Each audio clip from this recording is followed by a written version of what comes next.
In this example, I'm going to show you how to format a reference from a website that has an author and a date.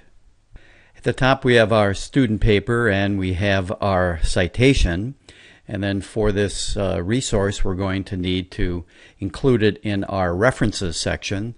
References usually would have more than one reference, all in alphabetical order, but we're just showing the one that we're illustrating here. And the form of a reference from a website would be somewhat familiar. Since we do have an author, we're going to show the last name and then the initials. Then we're going to show the date. Then we're going to show the title. Then, if it's available, who it's from. And then lastly, we're going to provide the URL for somebody to go that particular resource and to read it. So let's take the items one by one.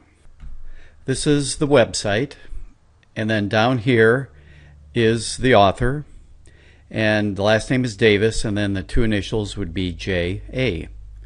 So that's what we put here, Davis, comma, J period, A period. Next comes the date, and the date is provided here. It's November 17th, 2014. So this is different than the other references that we've been formatting, which have only included a year, but then they provide other information like the volume and the issue number for journal articles, but there isn't anything like that for a website. So as a result, we provide more information than the date. So we provide the year and then the month and the day. Both are enclosed in parentheses and both are followed by a period.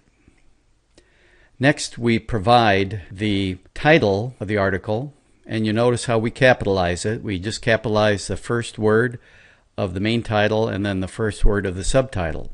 So if we go back over here, now it's all capitalized, but that's not what we're going to show in the reference. The first word capitalized would be managing, and then the first word of the subtitle, R, would be capitalized. So that's what we have here.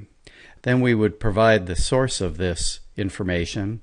So it's Harvard Business School, and this section is called Working Knowledge.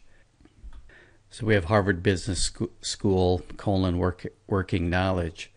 And then there's a period. And then lastly, we put retrieved from, and then we provide the URL.